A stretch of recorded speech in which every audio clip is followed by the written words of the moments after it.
It started with the sound of a taser sharp and ugly against the quiet of a fall afternoon. 50,000 volts cracking through the air, and a man in a gray suit collapsing to the pavement. That man wasn't some random suspect. His name was Langston Price, 52 years old, director of a major U.S. intelligence agency. He'd been on his way to his mother's house with groceries in the back seat. 6 blocks from her front porch, his entire world flipped upside down because one patrol officer decided a black man in a suit couldn't possibly be who he said he was. Langston remembers the moment in fragments: hot asphalt under his cheek, the metallic taste of blood, a boot shadowing his face, and Officer Trent Keller's voice spitting, "That's what happens when you lie to the police, boy."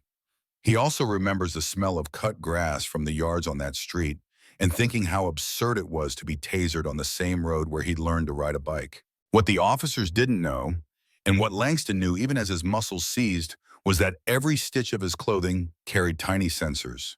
His heart rate, stress levels, GPS, all of it already pinging a bunker 300 miles away. Somewhere under a hill in Virginia, a red light blinked on, alarms went off, and people with clearances higher than the president snapped to attention. Protocol Black had just been triggered. But before any of that, Langston had tried to do things the right way. He'd handed over his license and registration, slowly warned the officer before reaching for his wallet, spoken in that measured tone every black man learns when dealing with law enforcement. "Good afternoon, officer. May I ask why you pulled me over?" Calm, respectful, hands visible. He'd even stated his title out loud, hoping it would de-escalate. "Sir, I'm Director Langston Price, Federal Identification, right here. Please verify it."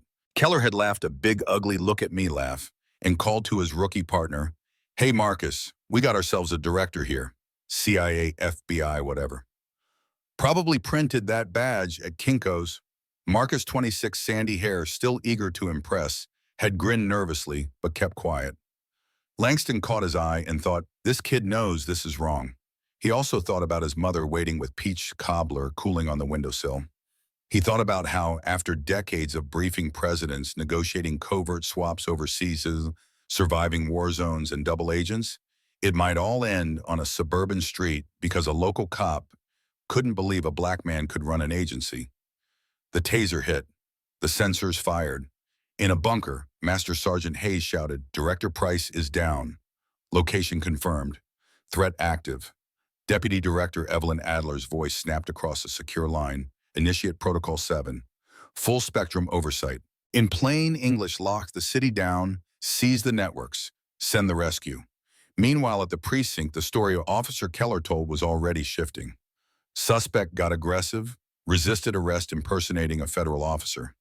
It sounded good until Sergeant Maria Ruiz at the front desk picked up the credentials Langston had left on the counter. She turned them under the fluorescent light, noticing the holograms, the weight, the microchip ridge. "These look real, Trent," she said softly. Keller waved her off. "That's what makes a good fake."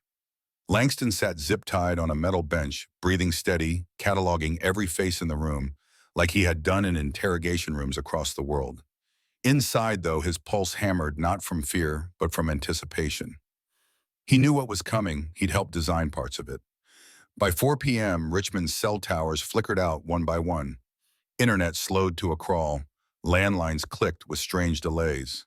Dispatcher Tommy Chen called out, "We're losing comms across the metro area." No one in the precinct understood why. Langston just sat watching Keller pace.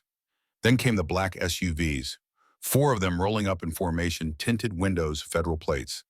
Inside the lead vehicle, Agent Finn Decker checked his watch, murmured into his mic, "Alpha team ready.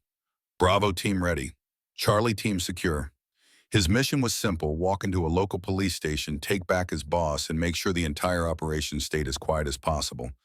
When Decker pushed through the glass doors, the atmosphere changed instantly.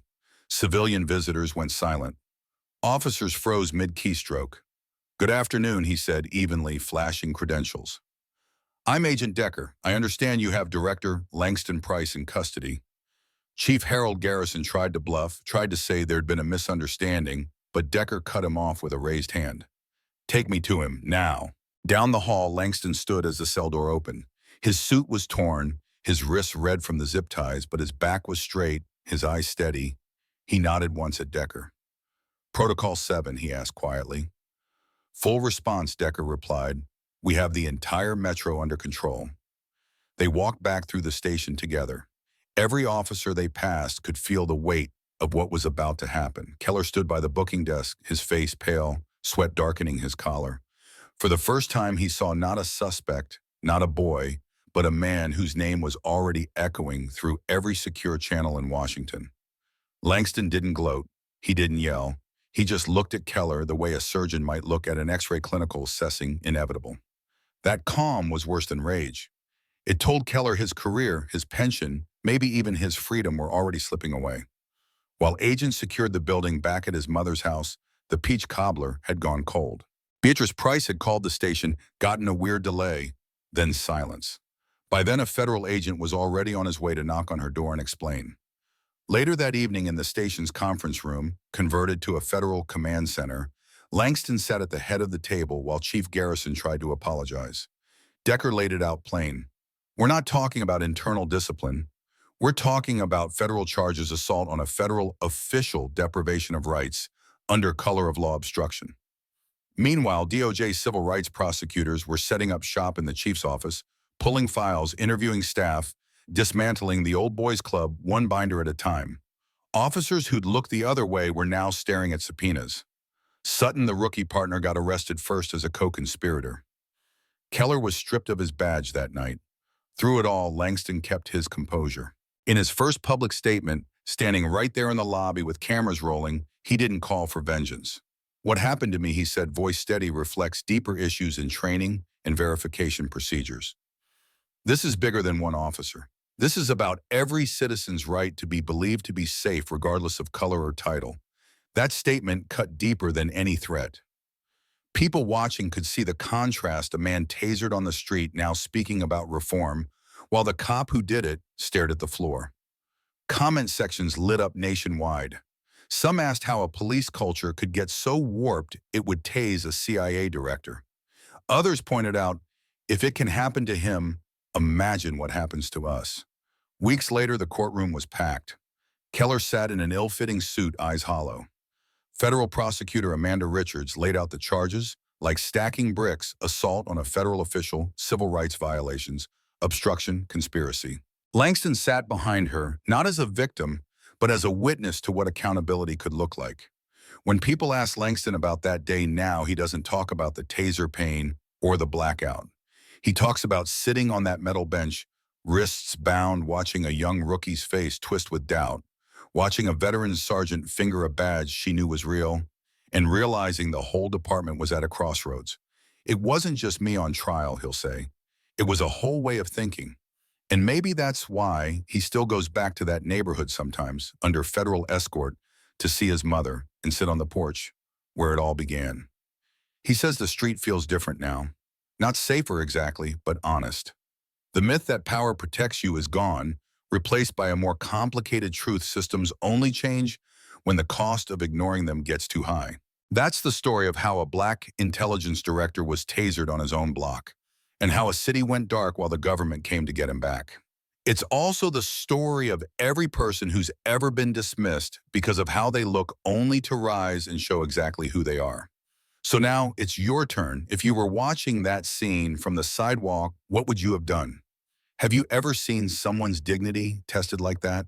Do you believe the system can change? Or does it take a blackout for people to finally see the light? Drop your thoughts below. Share your city. Tell us your experience with bias and authority, because stories like this only matter if they start conversations that lead to change.